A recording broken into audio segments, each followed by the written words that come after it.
welcome to the Crafty Sew&So vlog. I'm Sarah and I run Crafty Sew&So sewing shop and workshops with my business partner Freya. You'll probably have seen quite a bit of Freya recently because she's been holding the fort whilst I got married, and I thought I'd come to you today with a little video about my wedding dress, which I promised in my last vlog. Just to say a big thanks for bearing with us whilst I've been away and busy, and just to give you a little insight into what went into the design and making of my wedding dresses. Yes, I made two. Well, kind of, but we'll get into that. So, why did I have two dresses? Well, like a lot of people, I wanted to have a big celebration, and we found that the best way to have that big celebration was to have a big party in a village hall. We wanted to keep it affordable, and we wanted to have as many of our friends and family there as possible. So we decided to get married at the Leicester Registry Office on Thursday, and we had a lovely ceremony there, and then we had a meal with our friends and family. And then on the Saturday, we had a big party in the village hall, and that gave us the Friday to set it all up and really make it our own. And being crafty as I am, I wanted to put lots and lots of special finishing touches into the decoration of the venue. So it was really nice to be able to have that time to be able to do that. So on the Thursday, I went for a kind of vintagey theme. We'd had a brocade fabric in the shop, which we've still got a little bit of actually. We'd had it for a little while, and I kept looking at it thinking, oh, I really wish somebody would make a mother of the bride outfit or a wedding outfit. And the more I looked at it, the more I thought, I really like this fabric, but it didn't really go with the theme that me and Matt had decided to go down. I'll go into a little bit more about that theme later on, and also over on my blog. So I kept looking at this fabric and thinking, but I love it, but it just doesn't go. It just doesn't go. And then I thought, wait a minute, I'm having two ceremonies, two parties, and therefore why don't I have two dresses? So I cut myself off 5-6 meters, I think it was, of this beautiful brocade fabric. And I was originally going to use a So-La-Di-Da vintage pattern, which I picked up from Lincoln, from a sewing shop there, but I lost it. And I was rummaging through some vintage patterns which had been given to me by a friend, and I came across this dress. And it wasn't exactly what I wanted, but the shape, it was definitely right. So I decided that I would toile it. I've always been a little bit wary about vintage patterns just because of the sizing, and I've heard, you know, stories about, well, if you were a size 10 now, well, then you're probably a size 16 in vintage patterns. And as it happens, I am about a 10 to 12, 10 on top, 12 on the bottom. And this pattern was a 14. I cut it out without making any adjustments, and then made it up in calico, and it fitted really nicely. So with a few adjustments, I was able to create the exact look that I was going for. So from the original pattern, I cut the sleeves a bit shorter, and I also slightly scooped out the V neckline and took it down quite a bit as well. And I also made the back a V as well. I didn't do anything on the length or the volume in the skirt, and I think I didn't really do anything else to change the pattern at all. I fully lined it, and I'm really, really happy with how it turned out. So I'll just pop a picture in of me and Matt on our actual wedding day here, and yeah, as you can see, it was a really, really lovely, bright, sunny day, and the metallics in the dress really kind of shone out. So really, really glad that I went for that fabric, and a simple style as well. I did my own hair and makeup. Got most of my makeup from number 7 because I've got quite sensitive skin, and I find that I'm not allergic to that. And also a brand called Kiko, and they're an Italian brand. And I always go for brands that don't test on animals because there's absolutely no point in testing on animals. So I did a couple of practices of my makeup. I also did my own hair, which was quite fun. I went for a hair trial for my Saturday look with my friend Emily, but then I watched what she was doing with backcombing and everything, and tried my best to replicate it. And she said she was impressed, so that's great. That's good praise coming straight from a hairdresser. But I really enjoyed it. I loved getting glammed up and creating a real vintage look. I had some shoes from Rainbow Club, and they were super comfy because Rainbow Club shoes have padding on the sole, but they also have it on the top as well. So your foot is fully cushioned, and they weren't big heels either. They were just dainty and yeah, just right really for that kind of thing. And I also had a really lovely headband as well, which was it had some enamel, mother of pearl enamel, and yeah, it just kind of finished off the look really nicely, and could tuck away any stray hairs as well in it. So yeah, that was my look for the Thursday. And I also had peonies as my flowers. So I decided basically when we got engaged that I wanted peonies, and therefore I had to get married in June, which made total sense at the time, but now seems a little strange. But yeah, I'd always had this idea about getting married in June and having peonies as my flowers. So when we got engaged, my lovely friend Louise said that she would plant a peony bush for us, which I thought was really sweet, really, really nice gesture. She's definitely got the green fingers. I have not at all. So she nurtured this peony bush. She even moved it from one allotment to her house when they got rid of the allotment. But we've been having wonderful weather in England, absolutely blazing hot, as you probably know if you're here, and you've probably heard if you're not. And it's been beautiful, but it's also meant that most of the flowers have bloomed early. And of course, the peonies bloomed at the end of May.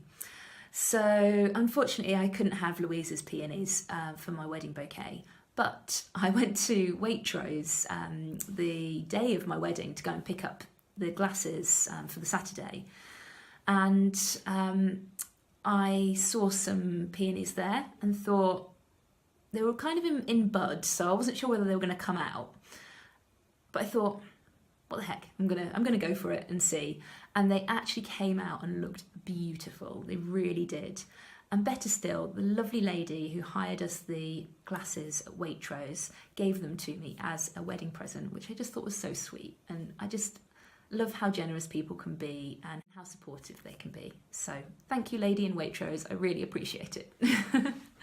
We always said we wouldn't have too much pink because I love pink, but we didn't really want to go too much down that route for the main wedding theme. Matt was quite keen not to go down the traditional kind of white and rose gold and blush pink, that kind of side of things. I would have happily, but I do like bright colours as well. So I'll talk about how we brought our colour palette together for the main Saturday party and the main kind of wedding look in a bit. But yeah, for the Thursday, surprisingly, Matt said he quite fancied a pink shirt. So he had a navy suit, and all the guys had navy suits. And we went to, I think it was TM Lewin, and picked him up an absolutely gorgeous pink shirt, and he looked fantastic in it. He really did. It looked so lovely. So yeah, he bought the pink for that as well. And yeah, the rest of it was really quite simple, because obviously the registry office is quite a traditional, simple, but really beautiful room, actually. It was the fountain room at the Town Hall Square, and it was really lovely, really, really nice. So, yeah, I don't think there's anything else to say about the Thursday. I've put some more details in a blog post, which I will be posting at Crafty Sew&So's. I'll pop the web address just down here. And yeah, so that was the Thursday. It was lovely. We went for a meal at our favourite restaurant, Casa Romana, with 14 of our friends and family. And we did little speeches and a few of the little traditional things. We had antipasti platters and delicious food, and then we went to a secret bar for cocktails afterwards, which was really fun. Couldn't have too much to drink because obviously we were having to set up the village hall the next day, but yeah, that was really nice. So the next day we got up bright and early, and me and Mum went to pick up the flowers that we'd ordered from the wholesalers. And I'd also ordered my bouquet. Now I had sunflowers in my bouquet, and I love sunflowers. I love the sunshine basically. So that brought the yellow element into our wedding. It made it quite easy to decide that that was a colour that we wanted to incorporate into our wedding palette. Obviously Matt had his navy suit and the guys all had navy suits, so yeah, that brought the navy in. So one thing we noticed when we went to see the village hall, which was in Waltham on the Wolds near to Melton Mowbray, was that they had red curtains, and in the front room, which was going to be the ceremony room, they had yellow walls and red curtains. So rather than paying an absolute fortune to have everything covered up and in white, we decided to just go with it and incorporate red in the colour palette, and I'm really glad that we did. The way that we brought it all together was by having bunting with the red, white, navy and yellow in them, and then our table runners also had yellow and white, and then some of our decorations had a bit of blue and some red as well, and we just kind of brought it all together, not worrying too much about the shades being exact, but it really worked nicely. So that was kind of how we came up with our colour palette. And so the dress. So lots and lots of people obviously expected me to be making my own wedding dress, and I really did think that that was what I wanted to do to begin with. But I sat down and had a good think, and I realised that I didn't want to spend 3 months before the wedding away from Matt, locked in a craft room. I mean, a lot of people would think that that was absolute heaven, but we had loads and loads of other things that we wanted to plan and organise together. So I decided that I would look at other options, keeping my options open. I went to a couple of bridal shops to try on some dresses, mainly to just get an idea about what kind of style I wanted to go for. And then one day I was walking home from work past the Loros shop, and they have a wedding boutique at the back with lots and lots of pre-loved dresses. So I thought, I'll just go and have a little look, because I thought, you can try on lots of different styles that aren't necessarily ones that are fashionable at the moment. And it gives you a good choice of lots and lots of things to look at. So I went in, had a quick flick through, and I saw a couple that I liked, including one that I really liked. So I went away, had a think about it, didn't try any on at that time, and went back 2 weeks later, I think it was, or a week later, with my mum. And I pretty much tried on the whole shop. So 20 wedding dresses later, I tried on all sorts. We had like ones with loads of net, and ones with big skirts, and ones with short skirts, and high necklines, and lace, and sleeves, and everything you could possibly think of. And I tried on one which was the one that I'd originally had my eye on. And what drew me to it was the fabric. It was a beautiful raw silk, really lovely quality. And I thought, even if I buy this and use the silk to make another dress, I'm still not going to be able to get the silk for any cheaper than it is here.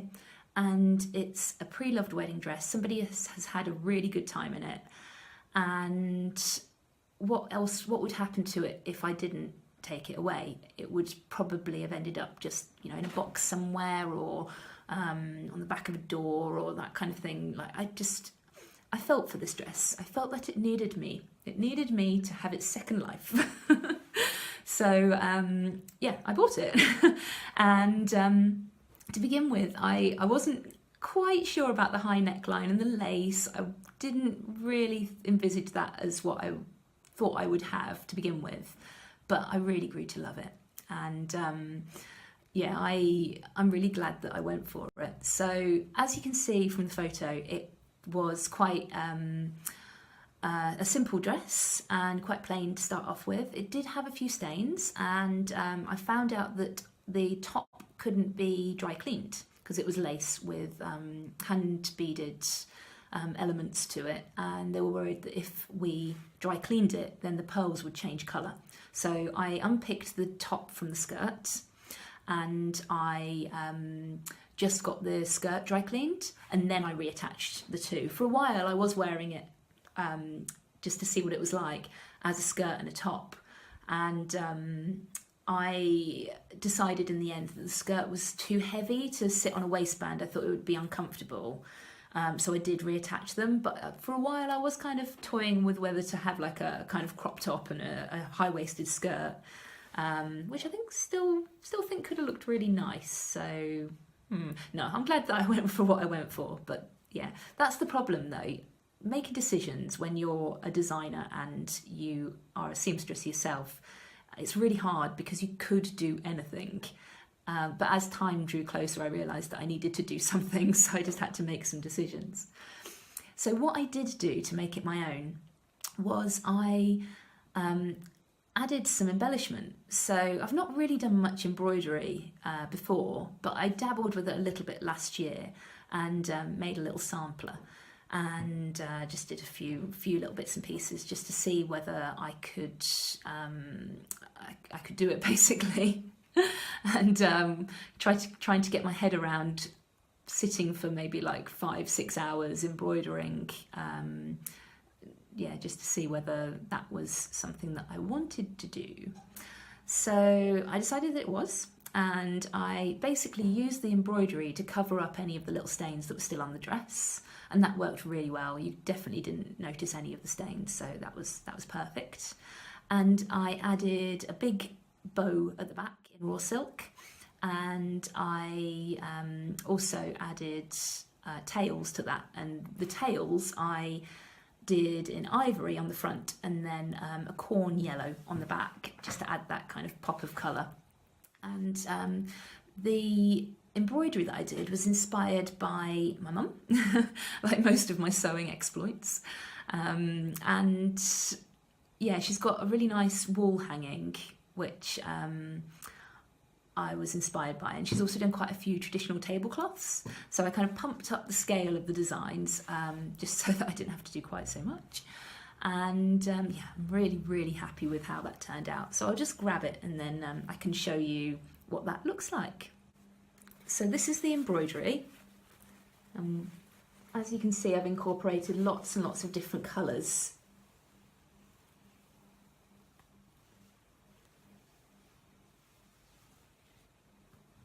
And some kind of sunflowers, kept it simple, a little bit of satin stitch at the bottom there, which I really like. And then on the back, it's got this glorious corn yellow. Now it's a little bit creased because it has been in the bag since the wedding. But yeah, now I am thinking, put all that work into embroidering, and what am I going to do with it? So if you've got any suggestions, please leave them in the comments below. I would love to hear your suggestions. I'm thinking possibly a bed runner, or maybe a couple of scatter pillows for the bed, and yeah, that's about where I've got up to. I don't really want a wall hanging or anything like that, because to be honest, we're running out of wall space. We've got loads of signs and Matt's artwork, and we were very kindly bought a couple of pieces of artwork, and Matt's sister made us a cross stitch as well as a wedding present. So yeah, we've got loads filling our walls at the moment. So I think like cushions or something for the bed would be really nice. So yeah, that's my dress. The style with the pleats in the skirt and the train was really nice. Oh, I haven't mentioned that I did cut off probably about 2 foot from the train because I didn't want anything too over the top, and it was just right. It was absolutely perfect. I also had some more shoes from the Rainbow Club. So I had those dyed to match the corn yellow silk that I used on the ties for the bow. And that also matches the waistcoats which me and my mum made. We made 5 waistcoats, and then we also had, we made the bridesmaids dresses as well. So the bridesmaids dresses, the print was designed by my friend Chloe, and I sent her a mood board of the kind of thing that I wanted, and I could not have been happier with what she came up with. It was just beautiful. A couple of colour tweaks just to get it more within the colour palette that we were working to, but it was just lovely. And I had that printed by Contrado onto a cotton sateen fabric, and I used a new look pattern, just simple new look pattern, which again I scooped the back of. And I think I brought the neckline down again by maybe 2 inches. Had little cap sleeves, pleated skirt, nice fitted bodice, and it just suited all 3 of my bridesmaids really, really well. So yeah, love those, and I'd really like one back if any of them aren't going to wear one. But yeah, I have got some fabric left, so maybe I can make myself something out of that, maybe a skirt or something like that.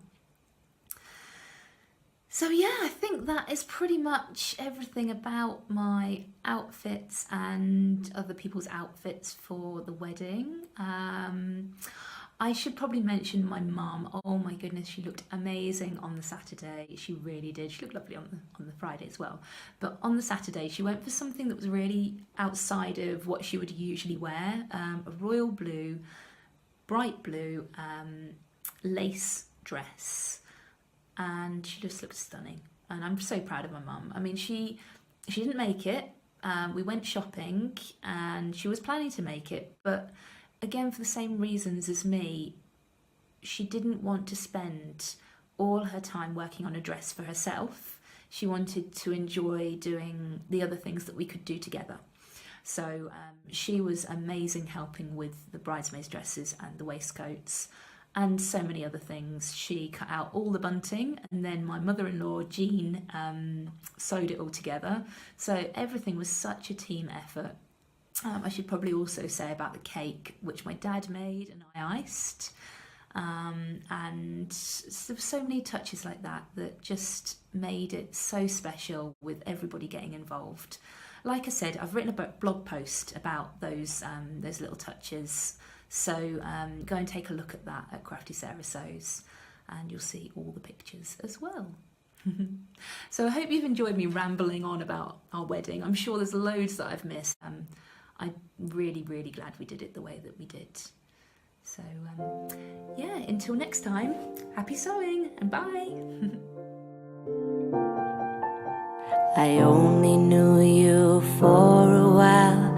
I never saw your smile till it was time to go away.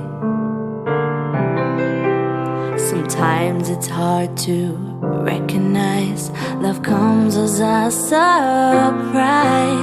but it's too late, it's just too late to stay.